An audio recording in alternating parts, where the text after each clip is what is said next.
Mahusay ang pandinig ni Ming kaya agad niyang natanong kung natagpuan na ba nila ang hinahanap. Pagkababa ni Lin Weiyang ng cellphone ay nakangiti niyang sinabi na mayroon nga raw isang babaeng nagngangalang Liran at siya ang anak na babae ng kasalukuyang pinuno ng pamilya Ling, ngunit 16 na taon na ang nakararaan ay bigla na lamang siyang naglaho mula sa paningin ng mga tao.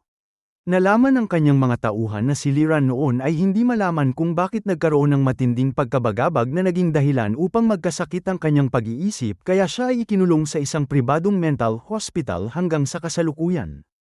Tungkol naman kay Li Xiaoshu, hindi alam ng mga tao sa labas na siya ang anak ni Liran. Sa pangalan siya ay anak ni Li Jianya at si Li Jianya ang panganay na anak ng pinuno ng pamilya Li na siyang pangunahing namamahala ng malawak na imperyong pangkalakalan ng pamilya. Ang batang si Li Xiaoshu ay 15 taong gulang, nasa 3 taon ng high school sa 8th high school at kasalukuyang naghahanda para sa college entrance exam. Napakahusay ng kanyang mga marka at siya ay tinanggap na ng Kyoto University sa pamamagitan ng sarili nitong programa sa pagtanggap ng mga mag-aaral. Matapos marinig ang kanyang salaysay ay tumango si Ming at sinabing ang dalawang ito nga ang kanyang hinahanap at ngayong araw ay aalis na siya patungong kabisera upang hanapin sila. Nag-isip sandali si Lin Weiyang at sinabing kung tungkol sa katayuan ay mas mataas ng ilang antas ang pamilya Li kaysa sa kanilang pamilya Lin at ang kabuuang ari-arian ng pamilya ay mahigit 1 trilyon na sumasaklaw sa iba't ibang larangan at marami sa kanilang mga kamag-anak ang nasa politika, kaya ang kanilang kapangyarihan ay umabot na sa pinakamataas na antas at tiyak na napakahirap para kay Ming na makipagkita kay Li Xiaoshu. Sumagot si Ming na mayroon siyang sariling paraan at hindi dapat alalahanin ito at ang tanging kailangan niya ay isang taong magtuturo sa kanya kung saan matatagpuan ang paaralan. Kusa namang nag-alok si Lin Xiaonoo na siya ang gagawa nito dahil siya ay nagtapos sa paaralang ito. Alas 9 ng umaga ay nasa paliparan na sina Ming at Lin Xiaonoo at sa pagkakataong ito ay hindi sumama si Wen Fang dahil hindi pa niya lubos na nauunawaan ang itinuro ni Ming at kasalukuyan pa siyang nag-meditate sa bahay. Ito ang unang pagkakataon ni Ming na sumakay ng eroplano at sa loob ng first class cabin ay katabi niya si Lin Xiaonoo na kahit ganoon ay kumukunot pa rin ang ilong at nagrereklamong mas komportable sana kung nasa Hong Kong ang pribadong eroplano ng kanyang ama. Si Ming naman ay abala sa pagtingin sa paligid at habang pinagmamasdan ang papalayong lupa sa pamamagitan ng bintana ay hindi niya napigil ang tumawa at sinabing kakaiba ang eroplanong ito at nakapagtatakang lumilipad ito ng ganoon, ngunit sa kanyang paningin ay simple lamang ang prinsipyo nito. Umiling si Lin Xiaonoo at bumuntong hininga at sinabing kahit bata pa si Ming ay magsalita ito na parang napakatanda na tila walang anumang bagay o tao ang mahalaga para sa kanya. Nagtaka si Ming at nagtanong kung pakiramdam ba nito ay mayabang siya. Bahagyang ngumiti si Lin Xiaonoo at sinabing hindi ito kayabangan kundi isang kakaibang pakiramdam na parabang si Ming ay isang immortal na naglalakbay sa mundo at ang kanyang pakikitungo sa lahat ng bagay ay napakawalang bahala. Umiling si Ming at sinabing hindi siya isang immortal, ngunit ang mga immortal ay hindi naman gaanong espesyal. Nagngiwi si Lin Xiaonoo at malinaw na inakala niyang nagyayabang lamang si Ming at sinabing napakayabang nito na maging ang mga immortal ay minamaliit na nito at hindi na niya alam kung ano ang sasabihin. Tumawa si Ming ngunit hindi siya nagyayabang, ang tinatawag na mga immortal ay mga nasa antas ng martial god o deity at nakapatay na siya ng ganoong mga malalakas, kaya para sa kanya ay hindi nga sila gaanong espesyal, ngunit ang mga salitang ito ay hindi niya sasabihin kay Lin Xiaonoo. Makalipas ang mahigit 1 oras ay lumapag ang eroplano sa paliparan ng kabisera at pagbaba nila ay may isang taong sumalubong sa kanila at sumakay sila sa isang marangyang kotse na diretsong nagtungo sa 8th High School. Ang paaralang ito ang isa sa pinakamalakas na high school sa kabisera at bawat taon ay mahigit 100 estudyante ang nakakapasok sa 2 pinakamahusay na unibersidad sa bansa at natural na ang mga nakakapasok doon ay pawang matatalino kabilang na si Li Xiaoshu. Alas 11:30 na ng umaga at katatapos lamang ng klase at si Li Xiaoshu ay naglalakad palabas ng silid-aralan na nakapasok ang mga kamay sa kanyang bulsa tulad ng dati. Bilang isang day student ay umuuwi siya tuwing tanghali at may nakalaang driver sa gate upang sunduin siya. Ngunit hindi pa siya gaanong nakakalayo mula sa silid ay biglang may narinig siyang isang maninipis na tinig sa kanyang tainga na nagtatanong kung nais ba niyang malaman kung sino ang kanyang tunay na ama at sinabing naghihintay ito sa maliit na kagubatan sa likod ng paaralan at dapat siyang mag-isa lamang. Takot na takot si Li Xiaoshu at nagtaka kung anong tinig ito at mabilis siyang lumingon sa paligid, ngunit bukod sa kanyang mga kakilalang kaklase at guro ay wala siyang nakitang sinuman. Huminto siya at pabulong na nagtanong kung sino ito at mariing ikinuyom ang kanyang mga kamao dahil sa matinding kaba. Sumagot ang tinig na malalaman din niya sa ilang sandali kung sino ito. Dahil lumaki sa isang malaking pamilya ay may mataas na pag-iingat si Li Xiaoshu at agad siyang tumanggi at sinabing paano kung ito ay isang masamang tao. Sumagot ang tinig na kung masamang tao ito ay madali na lamang siyang dakpin at walang saysay ang kanyang pag-iingat ngunit hindi nito gagawin ito dahil nais lamang nitong makipagkita at magtanong ng ilang bagay. Nag-alinlangan si Li Xiaoshu dahil ang kanyang pinakamalaking hangarin sa buhay ay ang makita ang kanyang ama at kahit inaakala ng lahat na siya ay anak ni Li Jianya ay ang totoo ay ito lamang ang kanyang tiyuhin. Matapos ang ilang sandaling pag-aatubili ay nagtanong siya kung talaga bang alam nito kung sino ang kanyang ama. Sumagot si Ming na oo at siya mismo ang pinapunta nito. Nagtanong si Li Xiaoshu kung ano ang apelyido ng kanyang ama at sinabi ni Ming na ang apelyido nito ay Shen at ang kanyang ina ay si Li Ran at ang tinatawag niyang ama ngayon ay ang kanyang tiyuhin. Naniwala na si Li Xiaoshu dahil kakaunting tao lamang ang nakakaalam nito at tiyak na ang taong ito ay tunay na ipinadala ng kanyang ama at matapos mag-isip ay nagpasya siyang pumunta sa kagubatan at nagbabala na huwag siyang lokohin dahil kung hindi ay hindi ito mapapatawad ng kanyang tiyuhin. Ang kagubatan sa likod ng paaralan ay hindi gaanong kalaki at mayroon lamang isang pavilion na napapaligiran ng mga bulaklak at halaman at ngayong oras ng kainan ay kakaunti ang tao roon. Si Li Xiaoshu ay dahan-daang naglakad sa makipot na landas na gawa sa mga bilog na bato patigil-tigil at palaging lumilingon sa paligid upang hanapin ang taong kausap niya. Biglang mula sa likuran ng artipisyal na bundok ay narinig niya ang pamilyar na tinig na nagsasabing naroroon ito. Mabilis na lumapit si Li Xiaoshu at nakita niya ang isang kabataang lalaki na kasing edad niya nakasuot ng long-sleeve polo at may tindig na sadyang pambihira at hindi malilimutan sa unang tingin. Sa sandaling nagtagpo ang kanilang mga mata ay tila naligaw siya at nakatitig lamang dito at nakalimutan ng magsalita. Ipinakilala ni Ming ang sarili bilang si Yeming at nakangiting nagtanong kung siya ba si Li Xiaoshu. Natohan si Li Xiaoshu at sunod-sunod na tumango at sinabing siya nga at nagtanong kung talagang ipinadala ito ng kanyang ama. Ang dumating ay walang iba kundi si Ming na sa tulong ni Lin Xiaonoo ay natagpuan ang paaralan at kahit mataas ang pader ay hindi ito naging hadlang sa kanya at pagpasok niya ay ginamit niya ang kanyang true astral energy upang mabilis na matukoy ang pagkakakilanlan at kinaroroonan ni Li Xiaoshu. Tumango si Ming at sinabing siya ay mula sa ibang mundo at ang kanyang ama ay mula rin sa mundong ito at sa mas malinaw na paliwanag ay ang kanyang ama ang tinatawag na immortal sa mundong ito. Biglang nagbago ang mukha ni Li Xiaoshu dahil mula pagkabata ay naturuan siyang walang Diyos at hindi siya handang maniwala sa mga sinasabi ni Ming at malamig siyang tumawa at nanunuyang nagtanong kung siya ba ay isang immortal. Nakita ni Ming na hindi siya pinaniniwalaan nito at sinabing kahit hindi pa siya isang immortal ay mayroon siyang kaunting kakayahan. Ikinras ni Li Xiaoshu ang kanyang mga braso at may ekspresyong handang manood ng palabas at may halong panunuya na sinabing ipakita nito ang kanyang kakayahan. Sa totoo ay kung hindi lamang sa sobrang gwapo ni Ming ay matagal na siyang tumalikod at umalis at wala siyang panahong makipagsayang ng laway ngunit nais lamang niyang pagmasdan si Ming ng mas matagal dahil sadyang nakakaakit ang kanyang hitsura at sa kanyang nakakabagot na pag-aaral ay ang pagmamasid sa mga gwapong lalaki ang kanyang pinakamalaking kasiyahan dahil sa kaibuturan ay isa siyang batang babae na mahilig sa magagandang lalaki.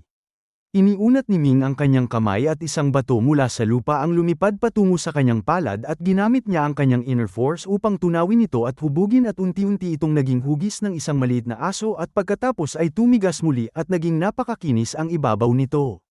Napaawang ang bibig ni Li Xiaoshu sa pagkabigla at kinuha ang kristal na batong aso at nagtanong kung paano ito ginawa ni Ming. Sa mga nakaraang araw ay marami nang nabasang aklat sa physics si Ming at matapos mag-isip ay nagpasya siyang ipaliwanag ito sa mas simpleng paraan at sinabing sa siyentipikong paliwanag ay ginamit niya ang kanyang mahiwagang lakas upang baguhin ang pagkakaayos ng mga molecules ng bato at sinira ang puwersa sa pagitan ng mga ito kaya nagbago ang hugis nito. Labis na nagulat si Li Xiaoshu at huminga ng malalim at parabang nananaginip ay nagtanong kung nangangahulugang ang kanyang ama ay isang tunay na immortal at kung ang mga immortal ba ay nakatira sa kaharian ng mga Diyos. Sumagot si Ming na wala siyang alam na kaharian ng mga Diyos ngunit mayroong isang malaking mundo na nagluwal ng sibilisasyong Immortal Path na tinatawag na Immortal Path Great World o Immortal Path Continent at ito marahil ang tinatawag nitong kaharian ng mga Diyos at ang lugar kung saan naroon ang kanyang ama ay tinatawag na Tianyuan, isang malaking mundo ng sibilisasyong martial arts. Tuwang-tuwang nagtanong si Li Xiaoshu kung gaano kalakas ang kanyang ama bilang isang immortal at kung kaya ba nitong gawing ginto ang bato at gawing langis ang tubig. Sinabi ni Ming na ang mga ito ay maliliit na bagay lamang at ang kakayahan ng kanyang ama ay sadyang napakalaki. Kaya nitong ilipat ang mga bundok at baligtarin ang karagatan maglakbay sa sansinukob at sa isang pag-iisip lamang ay kaya nitong baguhin ang panahon at sa isang daliri ay kaya nitong wasakin ang lupa at kung darating ito sa mundong ito ay kaya nitong wasakin ang buong planeta sa isang suntok ngunit ang planetang tinitirhan ng tao ay may kakaibang katangian at tila may pambihirang mga limitasyon kaya hindi ito madaling wasakin. Natakot si Li Xiaoshu, isang suntok upang wasakin ang mundo at naisip niyang gaano kalakas ang kanyang ama at kung ito ba ay isang Diyos na lumikha ng mundo o si Buddha mismo. Habang pinagmamasdan ni Ming ang pagkabigla sa mukha ni Li Xiaoshu ay nagpatuloy siya at ipinaliwanag na ang Tianyuan ay mas malaki ng hindi mabilang na ulit kaysa sa mundo at may mahigit 100 trilyong tao ang naninirahan doon at karamihan sa kanila ay nagsasanay upang maging martial artist at ang isang tulad niya ay hindi pa maituturing na malakas doon. Bilang isang batang babae na may mataas na katalinuhan ay nagtanong si Li Xiaoshu kung ano ang nais nitong gawin niya matapos ang lahat ng ito. Ngumiti si Ming at sinabing ito mismo ang pinakamahalagang punto, nais ng kanyang ama na makapiling siya at mabuhay kasama nito.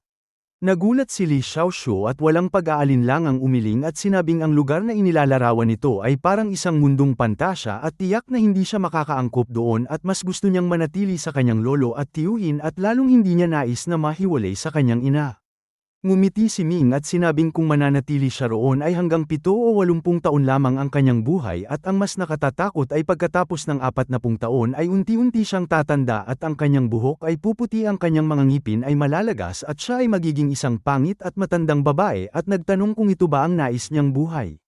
Bilang isang babae ay natural na nais ni Li Xiaoshu na manatili ang kanyang kagandahan kaya nang marinig ito ay nagbago ang kanyang mukha at nagtanong kung ang mga tao ba roon ay ganoon din. Umiling si Ming at sinabing hindi dahil kapag umabot sa longevity realm ay maaaring mabuhay ng ilang libo o kahit ilang daang libong taon at kahit ang mga nasa Dharma Heaven realm ay madaling mabuhay ng ilang libong taon at ang pinakamahalaga ay ang mga naglalakbay sa landas ng pagsasanay ay hindi tumatanda at tila sa mundong ito ay nagpapa-plastic surgery ang mga tao para maging maganda ngunit doon ay hindi na kailangan dahil kapag umabot na sa tamang antas ay ang mga babaeng naglalakbay sa landas ay pawang kasang-ganda ng mga diyosa. Mariing ikinuyom ni Li Xiaoshu ang kanyang mga kamao at sa sandaling ito ay tila nagsimula na siyang maniwala.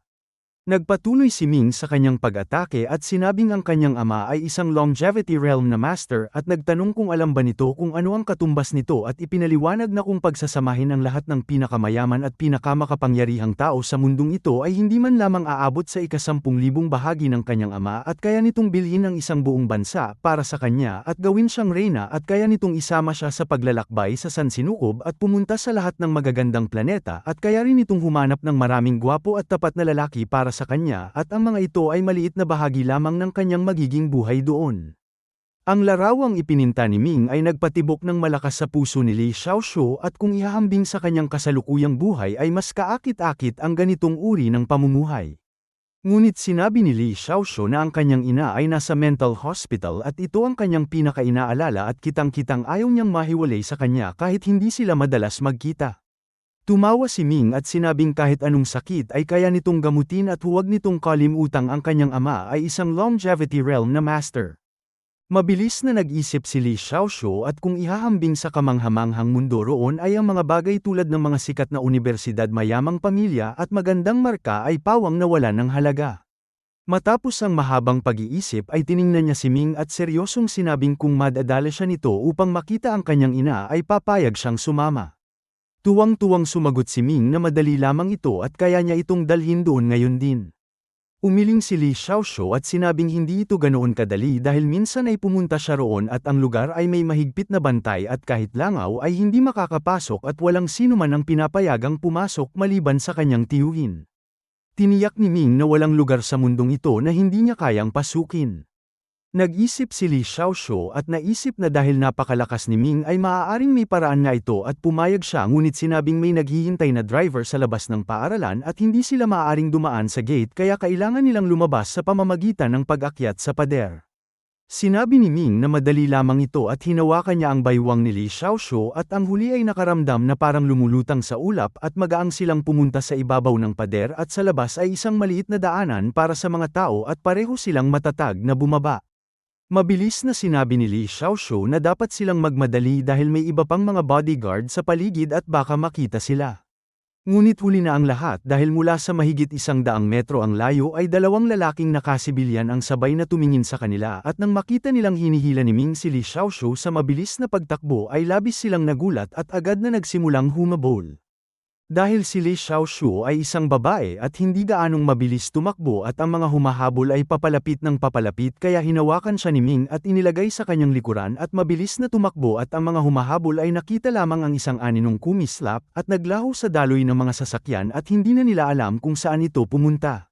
Labis na natakot ang mga bodyguard at ang kanilang mga mukha ay namutla at agad nilang binuksan ang kanilang mga radyo at sumigaw na may malaking sitwasyon at ang dalaga ay dinukot ng isang kakaibang tao at humingi sila ng tulong.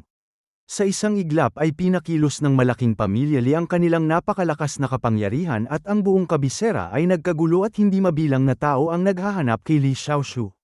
Sa isang tradisyonal na bahay sa kabisera ay may isang matandang lalaki na mahinahong nakaupo sa looban at katapat niya ang isang nasa katamtamang edad na lalaki na may parisukat na mukha na tulad ng isang pinuno ng bansa at puno ng kapangyarihan ang kanyang tindig at siya ang pangalawang pinakamakapangyarihan sa pamilya Li na namamahala ng trilyong yaman si Li Jianya. Pabulong na sinabi ni Li Jianya sa kanyang ama na si Li Xiaoshu ay kinuha ng isang estrangherong kabataan at kasalukuyan nila itong hinahanap sa buong lungsod. Ang matanda ay nanatiling kalmado na tila hindi gaanong naapektuhan at mahinahong sinabing walang sinuman sa bansang ito ang mangangahas na galawin ng pamilya Li at nagtanong kung ito ba ay ang lalaking ito na bumalik. Nag-alinlangan si Li Jianya at iniulat na ayon sa mga bodyguard ay ang kabataang ito ay mabilis na tumakbo habang karga si Li Xiaoshu at agad na naglaho at tiyak na isa itong napakataas na master na ang kakayahan ay malapit sa sukdulan ng tao. Ang kamay ng matanda na nakahawak sa braso ng upuan ay biglang humigpit at bahagyang nanlaki ang kanyang mga mata at malamig na sinabing dapat nilang gawin ang lahat upang patayin ang taong ito sa sandaling makita nila ito dahil siya ang dahilan ng paghihirap ni Li Ran at hindi niya ito mapapatawad. May nais sanang sabihin si Li Jianya ngunit sa huli ay sumang-ayon na lamang siya. Sa silangang labas ng kabisera ay may isang hardin na sumasaklaw ng mahigit 10 ektarya at sa loob nito ay isang pribadong mental hospital at ang ospital ay may isang pasyente lamang ngunit may ilang dosenang doktor na nangangalaga rito at sa labas ay may patong-patong na bantay at may mga mataas na tao. Sa loob ng isang sinaunang bulwagan ay isang napakagandang babae ang nakatitig sa pader at ang babaeng ito ay si Li Ran at kahit malapit na siyang maging 40 taon ay tulad pa rin siya ng kanyang hitsura noong nasa 20s ngunit ang kanyang mga mata ay walang nakikita at ang kanyang ekspresyon ay puno ng pagkalito at ang kanyang kalagayan sa pag-iisip ay napakasama. Ilang milya mula sa ospital ay sinusuri ni Ming ang paligid at sinabing mahigpit nga ang depensa ngunit may paraan siya upang makapasok. Bumuntong hininga si Li Xiaoshu at sinabing ang kanyang ina ay nagkasakit dahil sa labis na pag-iisip sa kanyang ama at nagtanong kung sa palagay nito ay gagaling siya kapag nakita niya ang kanyang ama. Tiniyak ni Ming na tiyak na gagaling ito dahil ang nagdulot ng problema ay siyang makakalutas nito at kapag nabuksan ang buhol ng puso ay mawawala ang sakit. Nagtanong si Li Xiaoshu kung paano sila makakapasok at kung lilipad ba sila. Nagtanong si Ming kung bakit lilipad gayong siya ang anak nito at dapat silang pumasok ng hayagan. Nagulat si Li Xiaoshu at mabilis na umiling at sinabing tuwing binibisita niya ang kanyang ina ay kasama niya ang kanyang tiyuhin at kung wala ang utos nito ay tiyak na hindi sila makakapasok. Sinabi ni Ming na sumunod lamang ito sa kanya at pagkasabi nito ay hinawakan niya si Li Xiaoshu at nagtungo sa gate. Nang sila ay nasa 100 metro mula sa ospital ay may isang taong lumapit upang tanungin sila at tila nakilala nito si Li Xiaoshu at bahagyang yumuko at binati ang dalaga. Tumango si Li Xiaoshu at hinintay kung paano haharapin ito ni Ming. Ang mga mata ni Ming ay kumislap ng kakaibang liwanag at ang kaluluwa ng lalaki ay biglang nayanig at agad na nakontrol at ang ganitong simpleng paraan ng paghipnotismo sa ordinaryong tao ay napakadali para sa kanya. Sinabi ni Ming na ipinadala sila ng tiyuhin ng dalaga upang bisitahin ang kanyang ina at inutusang dalhin sila nito sa loob. Ang lalaki ay tumango na parang walang isip at tunay na dinala sila papasok. Nang makarating sila sa gate ay nagtanong ang isa pang tao kung sila ba ay ipinadala ng master at tumango ang lalaki at sinabing oo at ang isa ay hindi na nagtanong pa bagkus ay tiningnan lamang si Ming ng ilang sandali bago sila pinayagang pumasok. Pagpasok nila sa looban ay napakaganda ng tanawin at dahil nakapunta na roon si Li Xiaoshu ay mabilis niyang natagpuan ang bulwagan at mula sa malayo ay nakita niya si Li Ran at parang isang maliit na ibon siyang lumipad patungo rito at tinawag ang kanyang ina. Nang marinig ang tinig ng kanyang anak ay yumanig ang katawan ni Li Ran at dahan-dahan siyang lumingon at ang pagkalito sa kanyang mukha ay unti-unting naglaho. Lumapit si Li Xiaoshu at yamakap kay Li Ran at umiiyak na sinabing dumating siya upang bisitahin ito. Dahan-daang lumapit si Ming at nagtanong kung siya ba si Li Ran at kung kilala ba niya si Shen Yuanyi. Nang marinig ang pangalan ni Shen Yuanyi ay biglang namula ang mukha ni Li Ran at puno ng pagkabigla ay nagtanong kung kilala ba nito si Shen Yuanyi at kung nasaan ito at kung dumating ba ito. Ipinaliwanag ni Ming na si Shen Yuanyi ay nasa ibang mundo at isa ng napakadakilang tao at siya ay ipinadala nito upang sunduin siya at dalhin doon upang magkasama silang muli. Biglang tumulo ang luha ni Li Ran at sinabi niya sa kanila na si Shen Yuanyi ay mula sa ibang mundo at isang immortal ngunit ang kanyang kapatid at ang iba pa ay nagsabing siya ay baliw. Nagulat si Ming at matapos siyang tiningnan ng ilang sandali ay sinabing wala naman pala siyang sakit at ang dahilan kung bakit hindi sila naniwala ay kaya siya ipinadala roon upang gamutin. Tumango si Li Ran at ang kanyang dating malabong ekspresyon ay dahil sa gamot na kanyang iniinom. Naningkit ang mga mata ni Ming at sinabing may mali rito, ang pamilya Li ay may pera at kapangyarihan at ang mga doktor na kanilang kinukuha ay hindi ordinaryo at tiyak na kaya nilang malaman kung siya ay may sakit o wala at ang katotohanang ikinulong nila siya sa loob ng 15 taon ay tiyak na may ibang dahilan. Nagulat si Li Ran at nagtanong kung may ibang dahilan at kung sadyang kinulong siya ng kanyang ama ngunit walang dahilan upang gawin ito dahil mahal na mahal siya nito. Nag-isip si Ming at sinabing dapat itong maimbestigahan dahil kung babalik siya at tatanungin siya ni Shen Yuanyi ay wala siyang maisasagot. Nagtanong si Li Xiaoshu kung paano niya ito iimbestigahan. Sinabi ni Ming na napakasimple lamang nito, pupunta siya sa pamilya Li at personal na magtatanong. Nagulat si Li Ran at nagtanong kung siya ba ay baliw dahil ang pamilya Li ay puno ng mga mataas na tao at kapag pumasok siya ay maaaring hindi na siya makalabas. Malamig na tumawa si Ming at sinabing wala pang lugar sa mundong ito na hindi niya kayang puntahan at pinahintay silang mag-ina doon dahil siya ay aalis sandali at babalik agad. Sa tahanan ng pamilya Li sa kabisera ay si Li Jianya ay hindi mapakali na naglalakad pabalik-balik sa looban at may malalim siyang pag-aalala na hindi niya maaaring sabihin sa iba at hindi ang kaligtasan ni Li Xiaoshu ang kanyang iniisip kundi ang isang bagay na may kinalaman sa kanyang buong buhay, isang bagay na may napakalaking kapangyarihan na halos nagpapabaliw sa kanya. Ang matanda ay patuloy na nakapikit at ang pagkabalisa ni Li Jianya ay labis na ikinainis niya at kumunat ang kanyang noo at nagtanong kung bakit hindi ito makapagpigil gayong maraming taon na itong namamahala ng pamilya Li. Huminto si Li Jianya at nagkunwaring kalmado at sinabing nag-aalala lamang siya para kay Li Xiaoshu na mula pagkabata ay walang ama at ang kanyang ina ay may sakit at hindi siya maalagaan at sadyang nakakaawa ito at kung may mangyaring masama sa pagkakataong ito ay hindi niya ito mapapatawad bilang kanyang tiyuhin. Bumuntong hininga ang matanda at tiniyak na walang mangyayaring masama dahil ang taong ito ay ang kanyang ama at hindi ito sasaktan. Sa sandaling ito ay may isang taong nagmamadaling pumasok at nagulat na ang dalaga ay nasa hardin at ang tinutukoy na hardin ay ang pribadong mental hospital. Si Li Jianya ay tila tinamaan ng isang matalim na bagay at ang kanyang katawan ay bahagyang nanginig at sumigaw siya na agad na magpadala ng mga tao at huwag hayaang makuha si Li Ran. Mabilis na umatras ang tao upang isagawa ang utos. Nagduda ang matanda at nagtanong kung may itinatago ba si Li Jianya sa kanya. Huminga ng malalim si Li Jianya at sinabing wala siyang itinatago at labis lamang siyang nag-aalala kay Li Ran. Ngunit sinabi ng matanda na walang mas nakakakilala sa anak kundi ang ama at noon ay ang negosyo ang pinakamahalaga para sa kanya at maging ang kanyang sariling mga anak ay bihira niyang pakialaman at hindi kailanman niya inalintana ang kanyang asawa at nagtanong kung bakit bigla siyang nagmamalasakit sa kanyang pamangkin. Tumayo ang matanda at matalim siyang tiningnan at sinabing sabihin nito kung ano ang kanyang itinatago. Sa ilalim ng matalim na tingin ng matanda na may mahabang taon ng awtoridad ay nabahala si Li Jianya ngunit pinilit niyang manatiling kalmado at ngumiti at nagtanong kung bakit ito nagdududa gayong natural lamang na alagaan niya si Li Ran at Li Xiaoshu at inamin na dati ay kakaunti ang kanyang malasakit sa pamilya ngunit kamakailan ay malaki na ang kanyang pagbabago. Malamig na tumawa ang matanda at sinabing mula pagkabata ay nakikita na niya ang kanyang iniisip at ang bagay na nagdudulot sa kanya ng ganitong pagkawala ng kontrol ay tiyak na hindi ordinaryo at naalala niyang noong dumating ang taong ito ay may ibinahagi itong mga pambihirang bagay tulad ng mga mahiwagang gamot at mga artifact na pumapatay ng tao at nagtanong kung ano ang nakuha niya mula kay Li Ran. Gamot ba ito o artifact? Nayanig ang buong katawan ni Li Jianya at naisip niyang sadyang hindi kapanipaniwala ang kanyang ama at nagulat na nagtanong kung noon pa man ay alam na nito. Sumagot ang matanda na hindi niya alam ngunit may hinala siya na hindi niya matiyak noon ngunit ngayon ay tiyak na niyang may kinuha ito mula kay Li Ran at tinitigin niya ang kanyang anak at sinabing hindi niya ito sisisihin.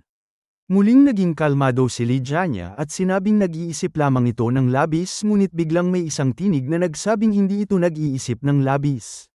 Nagulat si Li Jianya at nagtanong kung sino ito at kasabay nito ay mahigit 10 anino ang lumitaw sa lugar at pumalibot sa mag-ama upang protektahan sila.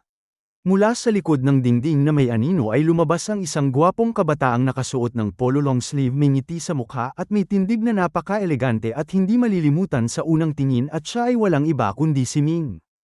Hindi kilala ni Li Jianya si Ming ngunit dahil sa ulat na si Li Xiaoshu ay kinuha ng isang kabataang nakaputi ay agad niyang natanong kung ito ba ang kumuha sa kanya at kung sino ito at kung ano ang nais nito. Ngumiti si Ming at bahagyang yumuko sa matanda bilang paggalang at ipinakilala ang sarili bilang si Yeming na mula sa ibang mundo at ipinadala ng ama ni Li Xiaoshu upang sunduin ito.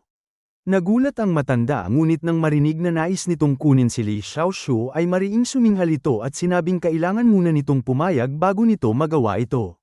Sumagot si Ming na hindi mahalaga kung pumayag ito o hindi at hanggat gusto ni Li Xiaoshu ay tiyak na dadalhin niya ito. Galit na sumigaw ang matanda at nagtanong kung saan ito inaakalang lugar ito at iniutos na dakpin siya. Mahigit 10 bodyguard ang sumugod na parang mga tigre at ang kanilang mga katawan ay hamampas sa hangin at mula sa lahat ng direksyon ay nilusob nila si Ming at ang ilan ay naglabas ng mga sandata na tila hindi baril at hindi rin ordinaryong bagay na sadyang ginawa laban sa mga kakaibang tao. Ngunit sa sumunod na sandali ay biglang naglaho si Ming at pagkalipas ng kalahating segundo ay parang multo siyang lumitaw sa likuran ng matanda at ipinatong ang kanyang palad sa kanyang likuran. Nagulat ang mga bodyguard at nang hindi nila ito mahuli ay bigla silang natulala at hindi alam ang gagawin. Sumigaw si Li Jianya na palayain ito kung hindi ay hindi nito alam kung paano mamamatay. Mariing suminghal si Ming at sinabing ang mga taong nagbabanta sa kanya ay pawang namatay na. Ang matanda naman ay mas kalmado kaysa sa iba at sinabing kung aalis ito ngayon ay tinitiyak niyang hindi na ito hahabulin. Bumuntong hininga si Ming at sinabing ang pamilya Li ay may pera at kapangyarihan at ang kanilang pananalita ay palaging nakakainis at hinarap niya si Li Jianya at nagtanong kung nung umalis si Shen Yuanyi ay nag-iwan ba ito ng ilang bagay para kay Li Ran. Nayanig ang katawan ng matanda dahil ito mismo ang nais niyang itanong at ang kanyang tingin ay napunta kay Li Jianya na may parehong pagtatanong. Ngunit malamig ang mukha ni Li Jianya at sinabing hindi niya alam kung ano ang sinasabi nito. Umiling si Ming at sinabing ang isang tulad nito ay halos nasa tuktok na ng kayamanan ng tao at may walang kapantay na kapangyarihan at nabasa niya sa mga aklat ng kasaysayan na ang mga taong nasa ganitong antas ay kadalasang naghahangad ng mas mataas na layunin at ang iba ay pinipiling maglingkod sa lipunan at sangkatauhan samantalang ang iba naman ay pinipiling magpakasaya at nais nilang mabuhay ng mas matagal maging immortal at tamasahin ang kanilang kapangyarihan magpakailanman at tinanong kung kabilang ba siya sa ikatlong uri. Bahagyang nagbago ang mukha ni Li Jianya at nagulat na tiningnan si Ming ngunit hindi umimik. Nagpatuloy si Ming at sinabing sa kanyang mundo ay maraming mahiwagang gamot at ang pag-inom nito ay tunay na makapagpapahaba ng buhay ng ilang daang taon. Tuwang-tuwang nagtanong si Li Jianya kung totoo ito at kung pagkatapos ng ilang daang taon ay may iba pang paraan upang pahabain ang buhay. Sumagot si Ming na ang ilang daang taon ang pinakamataas na at kung nais nitong mabuhay ng mas matagal ay kailangan nitong magsanay ngunit sa kanyang paningin ay napakababa ng talento nito at wala itong pag-asa sa buhay na ito. Malamig na tumawa si Li Jianya at sinabing sapat na ang ilang daang taon at sa kanyang kakayahan ay tiyak na makakagawa siya ng malaking bagay. Nagkibit ng balikat si Ming at sinabing tila umaamin na ito at noong dumating siya ay hindi binanggit ni Shen Yuanyi ang mga bagay na kanyang iniwan at malamang ay mga mumurahing bagay lamang na hindi niya pinapansin at maaari na itong kunin ng kanyang tiyuhin. Nagulat si Li Jianya dahil inakala niyang hihingi nito ni Ming, ito ay isang mahiwagang gamot ng kawalang kamatayan at tinawag lamang itong mumurahing bagay. Nahulaan ni Ming ang kanyang iniisip at mahinahong sinabing kung sasabihin niyang ang tinatawag nitong mahiwagang gamot ay isang ordinaryong bagay sa kanilang mundo ay tiyak na madidismaya ito. Mariing ikinuyom ni Li Jianya ang kanyang mga kamao at ang matinding pagkakaiba na ito ay talagang hindi niya matanggap at sa mundong ito ay nasa tuktok siya ng lipunan ngunit kung ihahambing doon ay walang halaga ang kanyang kayamanan. Sa wakas ay hindi na niya napigilan at nagtanong kung saan ang kanilang mundo. Binitawan ni Ming ang matanda at dahan-daang sinabing ito ay tulad ng kaharian ng mga Diyos, paraiso o lupain ng kaligayahan at sa madaling salita ay isang katulad na lugar. Malinaw na nag-aalala pa rin si Li Jianya tungkol dito at nagtanong kung tunay ba silang nabubuhay magpakailanman. Tumawa si Ming at sinabing ang kawalang kamatayan ay para lamang sa mga nasa pinakamataas na antas at kakaunti lamang ang nakakaabot nito. Naningkit ang mga mata ni Li Jianya at sinabing paano niya malalaman kung totoo ang sinasabi nito. Sinabi ni Ming na hindi niya alintana kung maniwala ito o hindi at ang kanyang pagpunta ay upang linawin ang isang bagay, kung si Li Ran ay ikinulong ng 15 taon dahil sa mga gamot na ito at kung ang totoo ay wala siyang sakit at ang tanging dahilan ng kanyang tiyuhin ay upang makuha ang mga bagay na iniwan ni Shen Yuanyi. Nahilo ang matanda at galit na tiningnan si Li Jianya at sumigaw na nagtanong kung ito ba ang totoo at kung dahil sa kawalang kamatayan ay nagawa nitong maging ganito kalupit sa kanyang sariling kapatid. Namula ang mukha ni Li Jianya at ibinaba ang kanyang ulo at dahan-daang sinabing ginawa niya ito para sa pamilya dahil alam nitong ang kayamanan ay hindi tumatagal ng 3 henerasyon at ang kanyang ama ay may dakilang kakayahan at siya mismo ay hirap na hirap upang mapanatili ang lahat, ngunit paano ang susunod na henerasyon at kung sila ay mga walang saysay at hangal ay paano magpapatuloy ang pamilya Li kaya kailangan niyang mabuhay ng mas matagal upang mapanatili ang kaluwalhatian ng pamilya. Bumuntong hininga si Ming at sinabing ito ay isang magandang dahilan lamang at ang totoo ay isa itong makasariling palusot at ang pagkulong sa kanyang sariling kapatid sa loob ng 15 taon ay upang hindi maniwala ang mga tao sa kanyang mga sinasabi at ang kanyang mga salita tungkol sa mga gamot at immortal ay ituturing na kabaliwan. Malakas na tumawa si Li Jianya at sinabing ano naman ngayon dahil sa tulong ng mga gamot ay mabubuhay siya ng ilang daang taon at sa loob ng panahong ito ay hindi nito kayang isipin kung gaano kalayo ang mararating ng sangkatauhan. Wala nang interes si Ming na makipag-usap pa kay Li Jianya at mula sa kanyang dibdib ay kumuha siya ng isang pulang gamot at ibinigay ito sa matanda. Nagulat ang matanda at nagtanong kung ano ito. Ipinaliwanag ni Ming na ito ay isang rebirth pill at kapag ininom niya ito at tinulungan niyang matuno ang lakas nito ay maaaring bumalik ang kanyang katawan sa pinakamataas na antas at mabuhay pa ng 100 taon. Natulala ang matanda at nagtanong kung bakit siya tinutulungan nito. Sumagot si Ming na hindi niya ito tinutulungan kundi naiinis lamang siya sa kanyang anak at nais niyang magkaroon nito ng mas mahabang panahon upang pag-alitan nito. Nagbago ang mukha ni Li Jianya. Ang kanyang tinatawag na dakilang layunin ay nakasalalay sa katotohanang malapit ng mamatay ang kanyang ama at tulad ng kasabihang walang 2 araw sa langit at walang 2 hari sa bansa ang ginawa ni Ming ay biglang nagpaguho ng kanyang mga plano at ang lahat ng kanyang dating dakilang layunin ay kailangan ng muling isaayos. Ang matanda ay labis na nagulat at tiningnan ang kanyang anak at kahit mahigit 70 taon na siya at unti-unti nang ipinauubaya ang mga bagay sa kanyang anak ay siya rin ang dating nagtatag ng dakilang layunin at may ambisyong sumikop sa mundo at sa harap ng maliit na gamot na ito ay muli siyang nagkaroon ng ambisyon. Nagtanong ang matanda kung ano ang magiging epekto nito pagkatapos niyang inumin ito at dahil sa kanyang pagiging maingat ay nais pa rin niyang magtanong. Ngumiti si Ming at ipinaliwanag na pagkatapos inumin ang gamot ay aabot sa 210 taon ang kanyang buhay at dahil siya ay mahigit 70 taon na ay nagamit na niya ang 1/3 ng kanyang buhay kaya ang unang pagbabago ay ang kanyang hitsura ay magiging tulad ng isang 30 taong gulang at ang pangalawa ay ang kanyang katawan ay magiging napakalakas at hindi na siya magkakasakit ng mga ordinaryong karamdaman tulad ng cancer at sipon at ang ikatlo at pinakamahalaga ay ang kanyang enerhiya ay tataas ng husto at magkakaroon siya ng mas malakas na kakayahan sa pag-iisip at mas mataas na karunungan. Labis na nayanig ang kalooban ng matanda, ang katawan at lakas ng isang 30 taong gulang at mas mataas na karunungan at ang kanyang puso ay biglang nagulo at ang kamay na may hawak ng gamot ay nanginig sa labis na pagkabigla. Nagtanong pa ang matanda kung ang pagbabago sa kanyang hitsura ay magaganap sa isang iglap at sumagot si Ming na hindi at ito ay magpapatuloy sa loob ng 1 taon at pagkatapos ay saka lamang babalik ang kanyang hitsura sa 30 taon at sa panahong ito ay hindi siya maaring makipagtalik ngunit pagkatapos ay maaari na siyang magkaroon ng kahit ilang babae at magkaanak ng malalakas at matatalinong anak. Biglang humarap ang matanda at malalim na yumuko kay Ming at nagpasalamat at pagkasabi nito ay agad na nilunok ang gamot.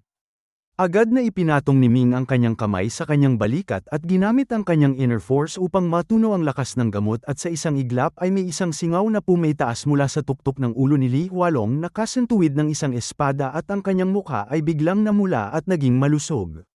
Samantala ang mukha ni Li Jianya ay patuloy na nagbabago at sa hindi malamang dahilan ay nakaramdam siya ng matinding inggit sa kanyang ama, isang kakaibang pakiramdam na hindi niya maalis.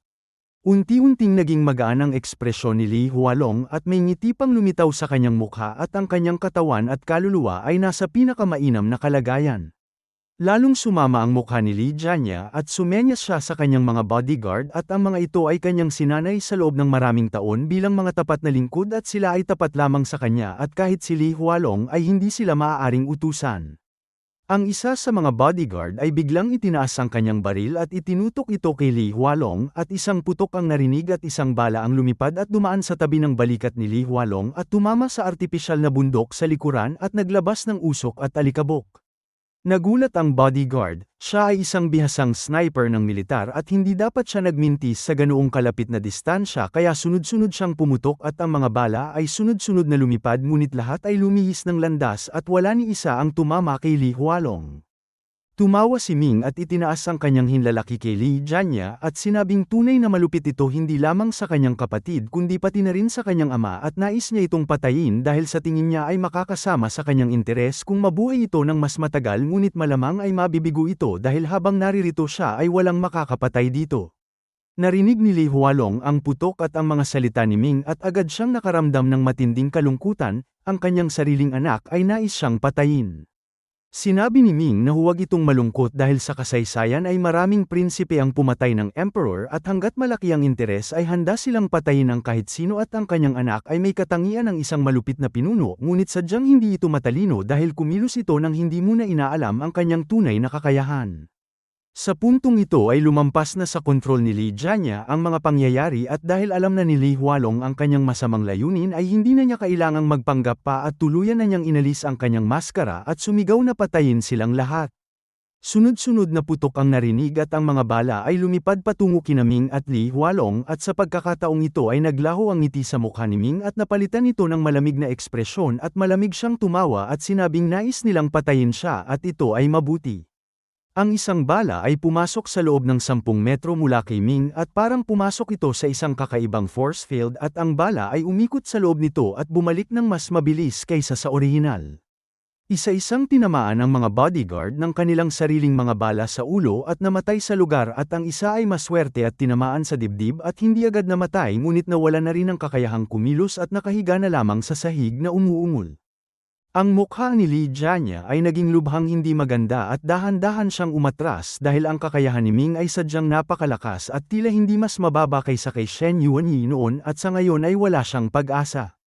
Nagtanong si Ming kung aalis ba ito at kung saan ito pupunta at kung nais ba nitong lisanin ang pamilya Li.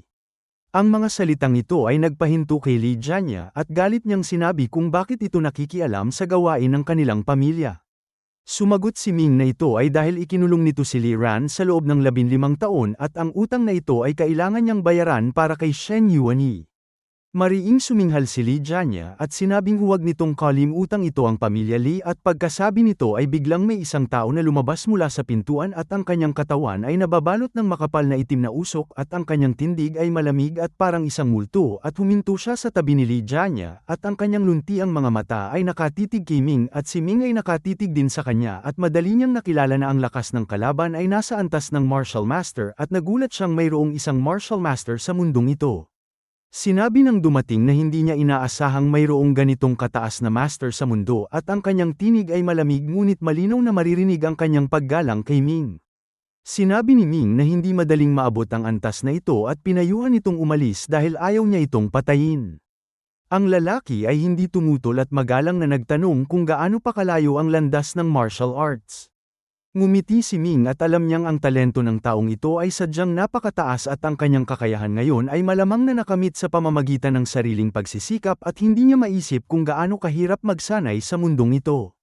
Ipinaliwanag ni Ming na ang landas ng martial arts ay walang katapusan at siya ay nasa unang hakbang pa lamang. Nang marinig ito ng lalaki ay bigla siyang tumawa at sinabing mabuti ito at hanggat may pag-asa ay hindi siya sisuko at bigla siyang lumuhad kay Ming at nakiusap na tanggapin siya bilang alagad. Nagtanong si Ming kung ilang taon na siya at sumagot ito na 33. Nagulat si Ming at sinabing 33 at kapareho niya ng edad at sa ganitong kapaligiran ay kahanga-hanga na ang kanyang antas bilang martial master. Nag-usisa ang lalaki at nagtanong kung ano ang nasa itaas ng martial master. Ipinaliwanag ni Ming na sa itaas nito ay ang Great Martial Master, Martial Guru, Martial Dominator, Supreme Master, Martial Arts Saint, at Martial God at kapag naging Martial God lamang siya maituturing na isang Master ngunit ang antas na ito ay napakalawak at marami ang gumugugol ng buong buhay nila ngunit hindi pa rin nakakarating ng malayo. Lalong natuwa ang lalaki at ipinakilala ang sarili bilang si Wu Qiong at umaasa siyang tatanggapin siya ni Ming bilang alagad at handa siyang maglingkod ng tapat.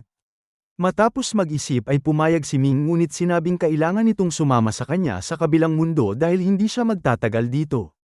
Nagliwanag ang mga mata ni Wu Qiong at sinabing sasama siya at may isa pa siyang kahilingan, kilala niya ang ilang kaibigan na may kaparehong antas ng martial arts at nais niyang tanggapin din sila ni Ming bilang mga alagad dahil sila ay magkakasamang nagsanay at nagtulungan upang maabot ang kanilang kasalukuyang antas.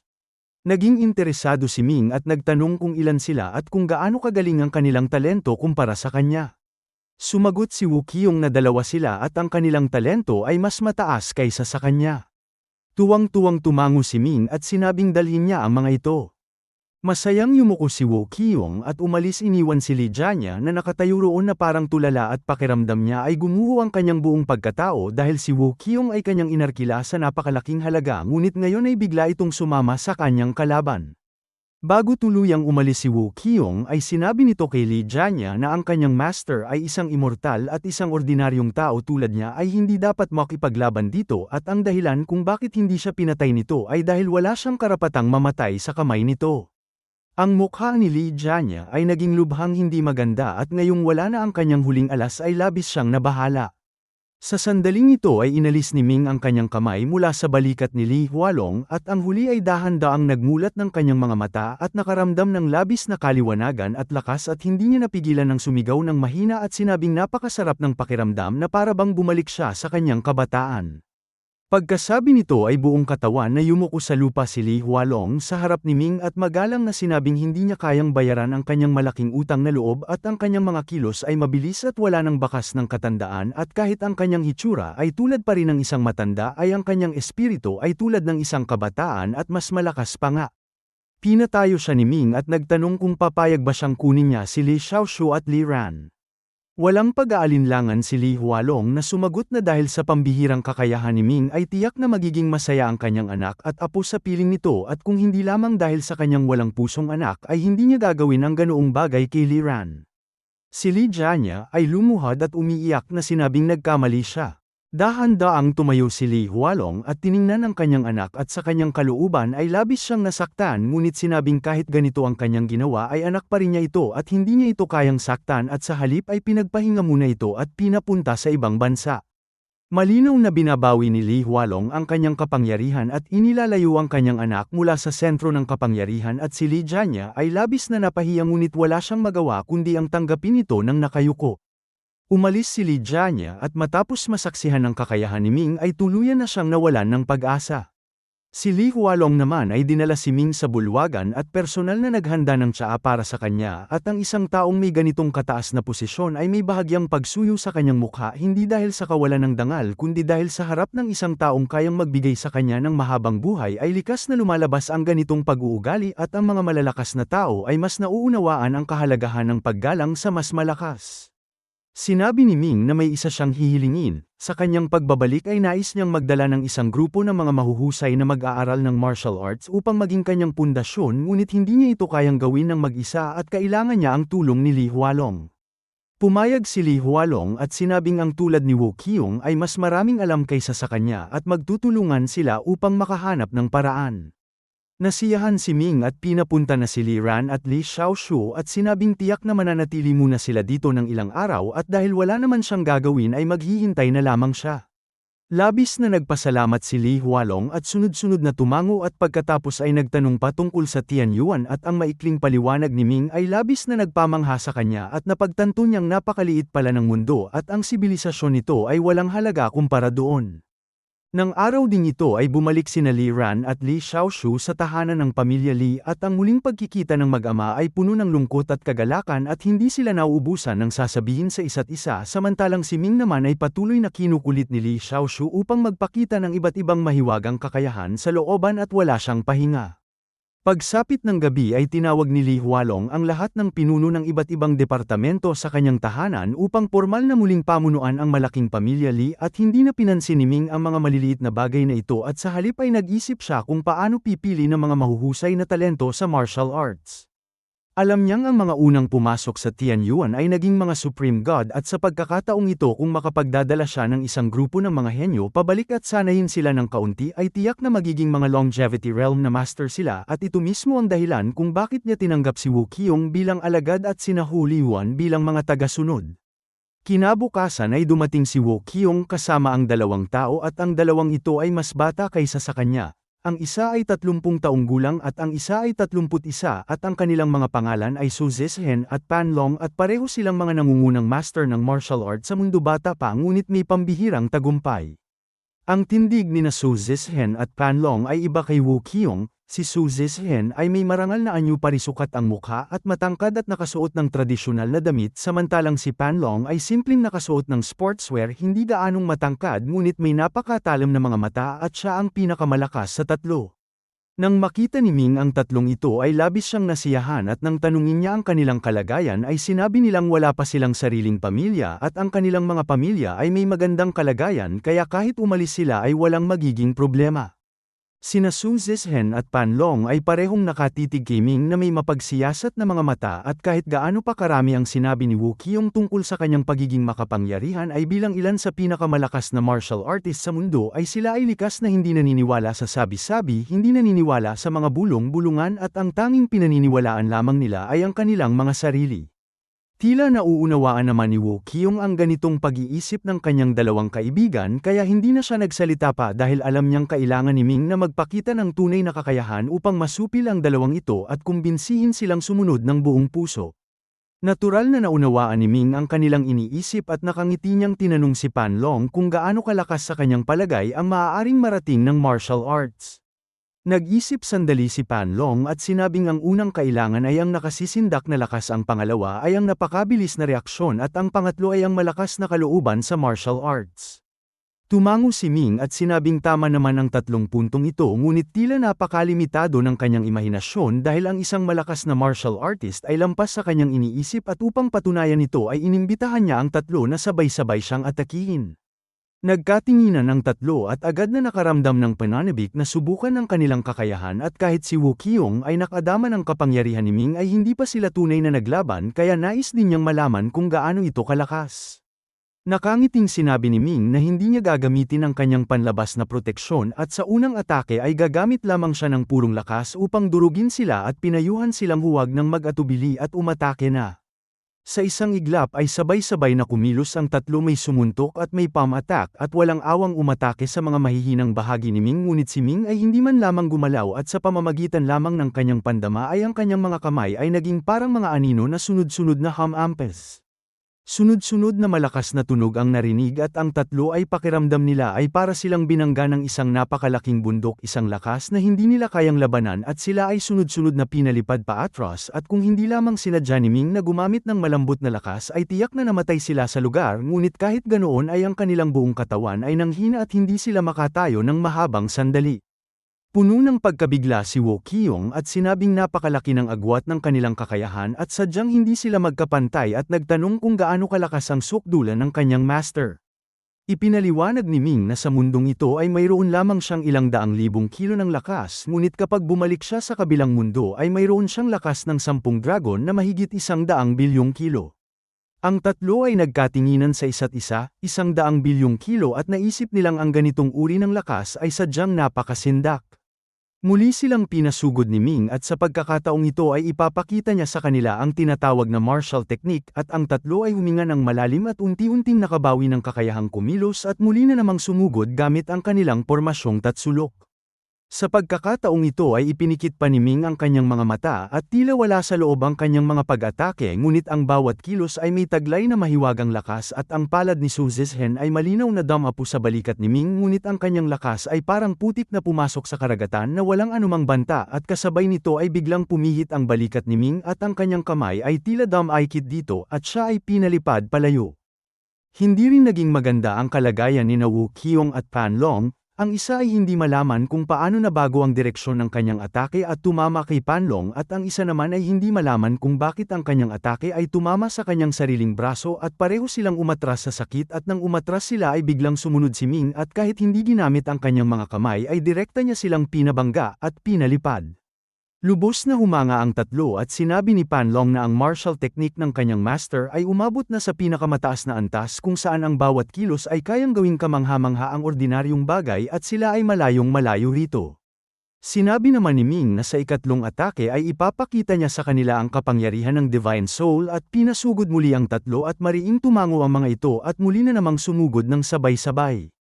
Ngunit sa sandaling pumasok sila sa loob ng 10 hakbang mula kay Ming ay para silang pumasok sa isang ilusyon, hindi sila makakita, hindi makarinig at hindi makatakas at hindi nagtagal ay tuluyan na silang nawalan ng kontrol sa kanilang mga katawan. Mabilis na binawi ni Ming ang kanyang Divine Soul Force at nagtanong kung ano ang kanilang naramdaman. Huminga ng malalim si Su Zizhen at sinabing sadyang hindi ito kapani-paniwala. Ipinaliwanag ni Ming na ang kanyang ipinakita ay ang pinakapayak pa lamang at sa hinaharap ay makikita pa nila ang mga divine ability at mahiwagang sining at ang paglipad at paglusong sa lupa ay mga maliliit na bagay lamang. Ang puso ng tatlo ay puno ng pag-asa at sabay-sabay silang lumuhod at nagbigay galang bilang mga alagad. Pinatayo sila ni Ming at sinabing mayroon siyang isang bagay na nais pag-usapan sa kanila at pagkatapos ay ibinahagi ang kanyang ideya na mag-recruit ng isang grupo ng mga henyo sa martial arts. Sinabi ni Su Zizhen na ang bagay na ito ay talagang madali, ang pamilya Li ay may malaking kapangyarihan at maaari silang manguna kasama ang tatlo upang mag-organisa ng isang World Martial Arts Tournament. Nagliwanag ang mga mata ni Ming at sinabing maganda ito dahil sa ganitong paraan ay ang lahat ng henyo sa martial arts sa mundo ay tiyak na magsisidatingan ngunit upang mahikayat silang sumali ay kailangan nilang magpakita ng sinseridad. Naglakad-lakad siya ng ilang sandali na nakatalikod ang kanyang mga kamay at nakangiting sinabing naisip na niya. Makikipag-usap ang tatlo kay Li Hualong at siya na ang maghahanda ng mga premyo. Ngunit hindi umalis ang tatlo dahil labis nilang nais malaman kung ano ang magiging premyo at nagtanong si Wu Qiong kung ano ang gagamitin ng kanyang master bilang gantimpala at kung ilang tao ang bibigyan nito. Ipinaliwanag ni Ming na sa pagkakataong ito ay magdadala siya ng ilang dosenang tao pabalik at ang unang pwesto hanggang ika-10 pwesto ay tatanggap ng iba't ibang uri at dami ng divine pills samantalang ang ika-20 pwesto hanggang ika-50 pwesto ay tatanggap ng iba't ibang uri at dami ng spirit pills. Nagtanong si Wu Qiong kung ito ba ay katulad ng gamot na ininom ni Li Hualong. Sinabi ni Ming na ang gamot na ininom ni Li Hualong ay hindi naman maganda at ito ang premyong makukuha ng nasa ika-40 pwesto. Nayanig ang puso ng tatlo at ang kanilang mga mata ay biglang nag-alab at naisip nilang kung ganoon ay tiyak na mas pambihira ang premyo ng unang pwesto. Naunawaan ni Ming ang kanilang iniisip at sinabing huwag silang mainggit dahil ang premyo ng unang pwesto ay ibibigay niya sa bawat isa sa kanila. Nang marinig ito ng tatlo ay labis silang natuwa at sabay-sabay na nagpasalamat. Si Ming ay hindi gaanong nakialam sa World Martial Arts Tournament dahil hindi siya taga rito at ang lahat ng natitirang gawain ay ipinaubaya niya sa tatlo at kay Li Hualong at si Li Hualong na labis ang pasasalamat ay natural na ginawa ang lahat ng kanyang makakaya. Sa panahong ito ng paghahanda ay natuto si Ming na gumamit ng internet at sa pamamagitan nito ay tunay niyang naunawaan ang mundong ito. Nang umupo siya sa harap ng computer ay nakaramdam siya ng isang mahiwagang pakiramdam at naisip niyang kung maaari itong ipalaganap sa Tianyuan ay tiyak na malaki ang maitutulong nito sa pag-unlad nito. Taglay ni Ming ang makapangyarihang 8-element calculation formation kaya ang tila mahiwaga at mataas na computer ay mabilis na nawala ng lihim sa kanyang paningin at ang prinsipyo ng paggana nito ay sadyang napakasimple, ang pagbukas at pagsara ng mga electrical gate na may kaparehong prinsipyo ng 8 trigram.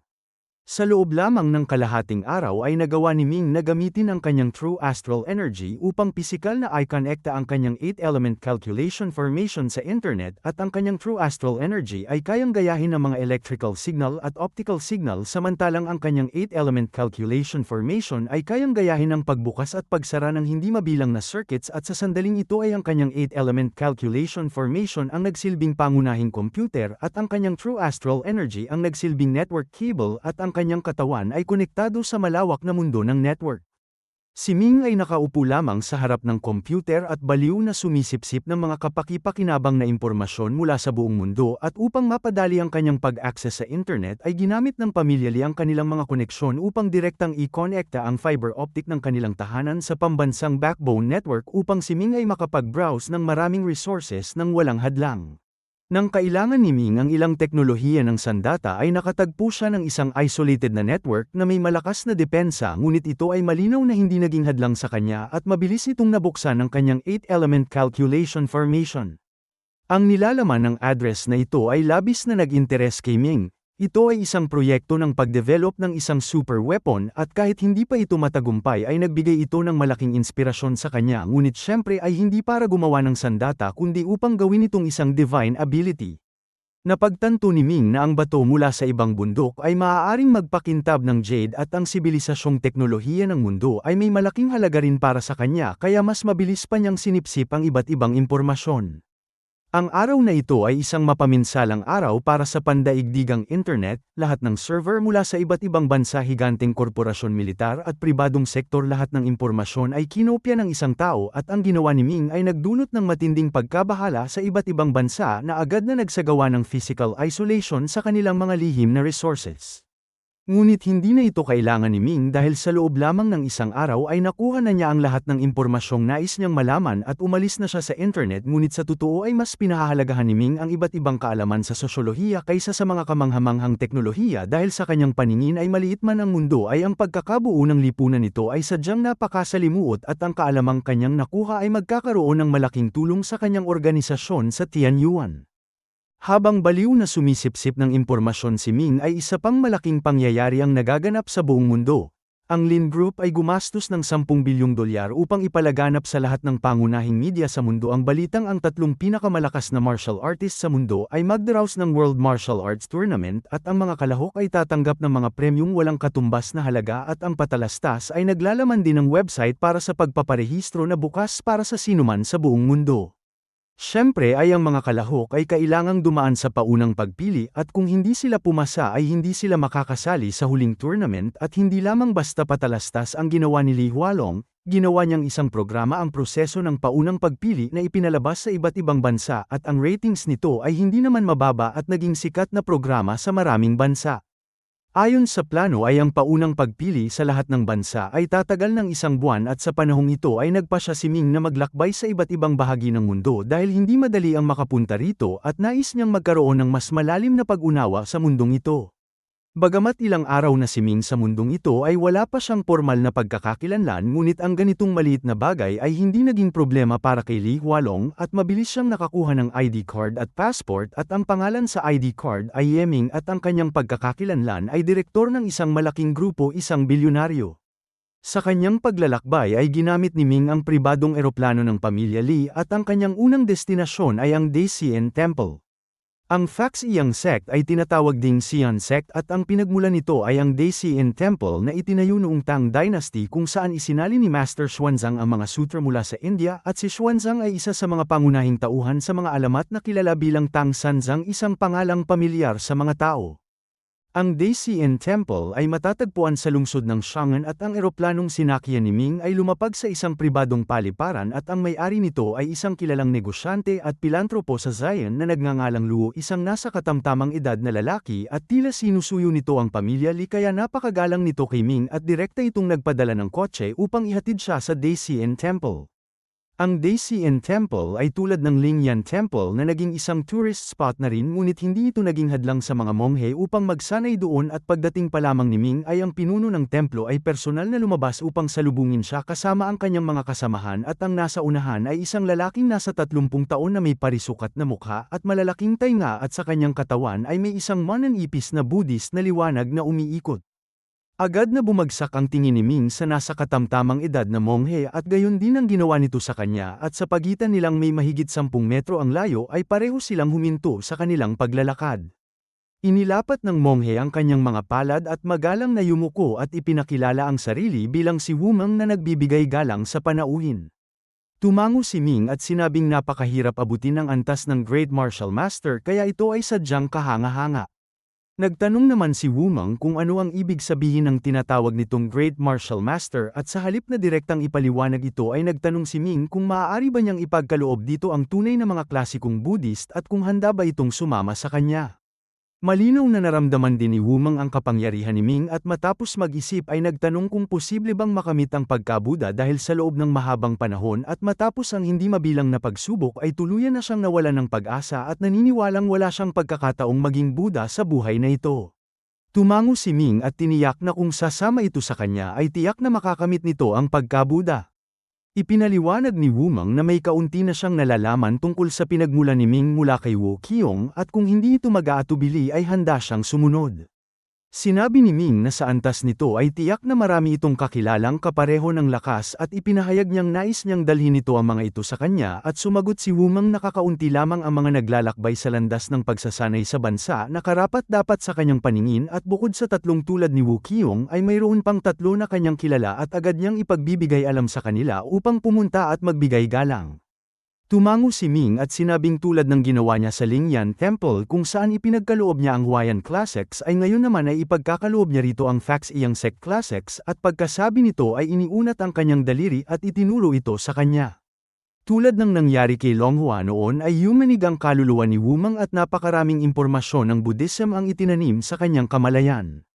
Siya ay likas na isang henyo sa Buddhism at sa panahong ito ng paghina ng Dharma kung saan halos wala ng tunay na pagtuturo ay nagawa pa rin niyang umabot sa ganitong antas kaya kitang-kita ang kanyang pambihirang talento at matapos ipagkaloob ni Ming ang Fax Iyang Classics ay nakaramdam siya ng labis na kagalakan sa kanyang puso at buong paggalang na lumuhad at nagbigay pugay.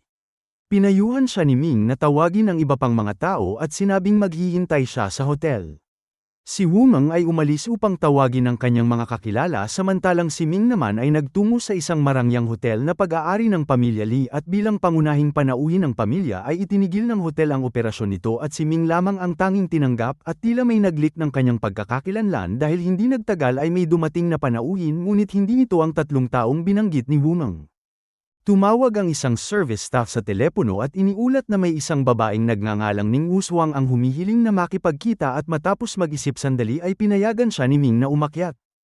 Ang tinutuluyan ni Ming ay ang pinakamataas na palapag ng hotel sa isang marangyang suite na ang malaking sala ay hindi inuupahan sa publiko at ginagamit lamang ng pamilya Li para sa pagtanggap ng mga panauhin at tuwing pumupunta si Li Jianya sa Shangan ay tiyak na doon siya nananatili at mula sa malaking bintana ay tanaw ni Ming ang kalahati ng lungsod.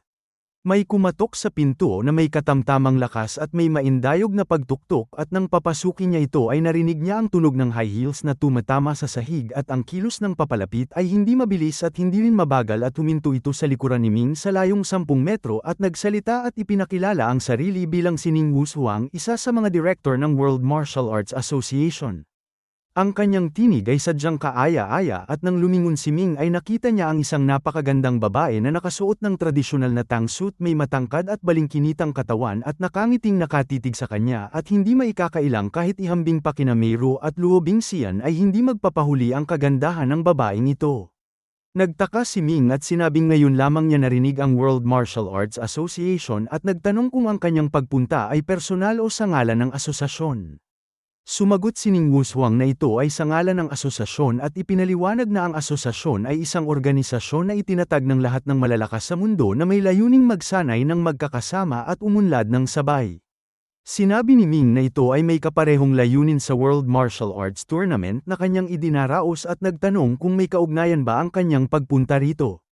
Kinumpirma ito ni Ning Wushuang at sinabing naniniwala ang kanilang pangulo na si Ming ay walang karapatang magdaos ng pandaigdigang paligsahan at nang tanungin ni Ming kung sino ang may karapatan ay sumagot si Ning Wushuang na siyempre ang asosasyon at habang nagsasalita ay kitang-kita ang matinding paghanga sa kanyang mga mata na tila isang Diyos ang kanyang tinutukoy. Nagtanong si Ming kung ano ang magiging bunga kung siya na walang karapatan ay magpapatuloy sa pagdaraos ng tournament at ipinaliwanag ni Ning Wushuang na ang mga tunay na malalakas ay hindi sasali at magpapadala ang asosasyon ng ilang mataas na tao upang guluhin ang paligsahan. Nagtanong muli si Ming kung ano ang nais ng asosasyon at sinabi ni Ning Wushuang na nais nilang sumali si Ming sa kanila at sa ganitong paraan ay maaari nang idaos ang tournament sa ngalan ng asosasyon at ang pinakamahalaga ay magkakaroon siya ng pagkakataong makilala ang Pangulo at sa ilalim ng kanyang gabay ay tiyak na magkakaroon ng pag-unlad ang kanyang kakayahan. Umiling si Ming at sinabing napakayabang nito ngunit hindi mahalaga kung sumali siya sa asosasyon o hindi at ang tanging nais niya ay makilala ang kanilang Pangulo. Paumanhin ang sagot ni Ning Wushuang at sinabing bago sumali si Ming ay wala itong karapatang makipagkita sa Pangulo. Nagtaas ng kilay si Ming at biglang mabilis na pinatid ang kanyang mga daliri at ilang mananipis na sinag ng inner force ang pumasok sa dibdib ni Ning Wushuang na hindi man lamang nakaiwas at nakaramdam lamang ito ng bahagyang pangingimay sa kanyang katawan at pagkatapos ay hindi napantay ang kanyang paghinga. Nagulat si Ning Wushuang at nagtanong kung ano ang ginawa nito at hindi niya namalayang umatras siya. Ipinaliwanag ni Ming na babalik ito sa kanyang pangulo at tiyak na personal itong pupunta sa kanya. Nagduda si Ning Wushuang at nagtanong kung ang ginawa nitong maliit na paraan ay sapat na upang mapapunta ang pangulo at sumagot si Ming na dapat ay sapat ito at kung hindi man ay siya na lamang ang pupunta rito. Natural na alam ni Ning Wushuang na hindi siya makakalaban kay Ming at dahan-dahan siyang umatras at umalis. Pagdating ng hapon ay dumating si Hulihuan kasama ang mga tauhan ng Bureau 39 at sa mga araw na ito ay naayos na nila ang kanilang mga pamilya at sa wakas ay maaari na silang humarap kay Ming. Ang mga taga-sunod na ito na kinuha ni Ming ay hindi gaanong maganda ang talento ngunit sa kasalukuyan ay wala siyang ibang magagamit kaya ito na muna ang kanyang ginamit. Nakayukong nagtanong si Hulihuan kung ano ang susunod nilang gagawin at ipinaalala ni Ming na sila ay mula sa Bureau 39 kaya dapat ay alam nila ang tungkol sa Martial Arts Association. Tumango si Hulihuan at sinabing ito ang pinakamalaking organisasyon ng mga kakaibang tao sa mundo at sinasabing ang kanilang pangulo ay isang nilalang na tulad ng Diyos na kahit ang Pope ng Western Church ay umiiwas dito. Naging interesado si Ming at nagtanong kung nangangahulugang ang pangulong ito ang pinakamalakas na tao sa mundo at sumagot si Hulihuan na kahit hindi ito ang pinakamalakas ay isa ito sa pinakamalakas at ito ang sinasabi ng intelligence ng Bureau 39. Sinabi ni Ming na mas lalo niyang nais makilala ito. Nagpatuloy si Hulihuan at ipinaliwanag na ang karamihan sa mga malalakas ay miyembro ng Martial Arts Association at kung nais ni Ming na mahanap ang mga ito ay maaari siyang sumali at sumagot si Ming na gagawin niya ito. Idinagdag ni Hulihuan na ang pangulo ng asosasyon ay hindi permanente. Kung sino ang pinakamalakas ay siyang pangulo at 10 taon na ang nakararaan ay si Augustus ng Kanluran ang may hawak nito ngunit ngayon ay si Tang Sheng ng kanilang bansa ang may kontrol sa loob ng 10 taon. Nagtanong si Ming kung nangangahulugang kung matatalo niya ang kasalukuyang pangulo ay maaari niya itong palitan bilang bagong pangulo at kinumpirma ito ni Hulihuan at iminungkahi na sumali siya sa asosasyon. Tuwang-tuwang sinabi ni Ming na lalo niyang nagugustuhan ang Martial Arts Association na ito.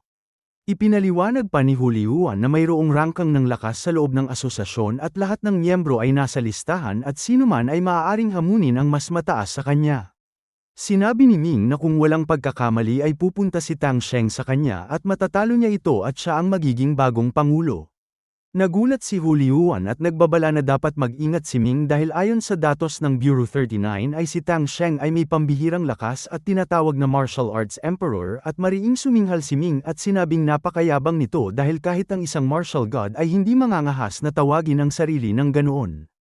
Kinabukasan ay hindi dumating si Tang Sheng ngunit si Wu Meng ay nagdala ng 3 tao sa harap ni Ming at ang kanilang mga kasuotan ay iba-iba, isa ay isang Daoist priest, isa ay isang magsasaka at isa ay isang ordinaryong lalaking nasa katamtamang edad, at silang tatlo ay tila nasa 30 hanggang 40 taon ngunit ang bawat isa ay may tindig na hindi mas mababa kina Wu Qiong.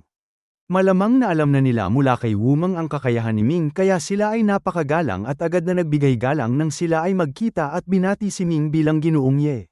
Sinenyasan ni Ming na huwag nang masyadong pormal at sa isang sulyap pa lamang ay nasiyahan na siya at sinabing maganda ang kanilang talento at hindi ito mas mababa kaysa kina Woo Kyung ngunit mas matanda lamang sila ng ilang taon. Itinuro ni Wu Meng ang Taoist priest at ipinakilala bilang si Zhang Jizi isang monghe ng Wudang Mountain at pagkatapos ay itinuro ang magsasaka at sinabing ito ay isang master na nag-aral ng mag-isa na nagngangalang Lihan na minsan ay pumasok sa Shaolin upang mag-aral at sa huli ay ang ordinaryong lalaki na nagngangalang Wang Lu isang master ng Southern School. Nagtanong si Ming kung handa ba silang sumama sa isang mas malaking mundo upang masaksihan ang tunay na martial arts at agad na sumagot si Wang Lu na natural na handa sila dahil ang kanilang buong puso ay nakatuon sa martial arts at wala silang ibang pinapahalagahan. Nagtanong naman si Zhang Jizi kung magkakaroon ba sila ng pagkakataong marating ang mas mataas na antas pagdating doon at tiniyak ni Ming na tiyak na magkakaroon sila ng pagkakataon dahil ang kanilang kasalukuyang antas ay hanggang Martial Master lamang ngunit pagdating doon ay maaari silang maging Great Martial Master, Martial Guru, Martial Dominator, Supreme Master, Martial Arts Saint, at maging Martial God dahil kahit doon ay maituturing silang mga henyo ngunit ang kanilang dating pundasyon ay maaaring hindi sapat na matibay kaya malamang ay kailangan nilang muling magsanay mula sa simula upang mapatatag ito. Sinabi ni Li Han na hanggat may pag-unlad ay handa silang magbayad ng anumang halaga at labis na nasiyahan si Ming at sinabing ang tanging hinihiling niya ay pagdating doon ay silang lahat ay magiging kanyang mga alagad at magtatatag siya ng isang paaralan kung saan sila magsasanay at bilang mga miyembro ng paaralan ay kailangan nilang magkaroon ng katapatan at panatilihing lihim ang lahat at nagtanong kung kaya ba nilang gawin ang dalawang ito at sabay-sabay na sumagot ang lahat na kaya nila. Sinabi ni Ming na may dumating na mga kaibigan at isinama sila upang salubungin ang mga ito. Bumukas ang pintuan ng lobby ng hotel at isang grupo ng mga tao ang pumasok at ang isa ay tulad ng isang bituin na napapaligiran ng mga buwan naglalakad sa pinakagitna, isang kabataang may maningning na mga mata at pambihirang tindig at kapag nakatayo sa karamihan ay tulad ng isang crane sa gitna ng mga manok tulad ng isang emperor na hindi maiwasang mapansin. Sa sandaling ito ay lumabas na si Ming kasama ang kanyang mga tao sa lobby at mula sa malayo ay ngumiti siya at nagtanong kung siya ba si Tang Sheng. Isang malaking lalaking may maitim na mukha ang lumabas mula sa likuran ni Tang Sheng at galit na sumigaw at nagtanong kung paano nangangaha si Ming na tawagin ang pangalan ng martial arts emperor. Hindi kumilos si Ming ngunit humakbang pasulong si Wu Meng at malamig na tumawa at tinanong ang lalaking nagngangalang Zuolage Tu kung ano siya upang maglakas loob na magsalita ng walang galang sa kanyang master.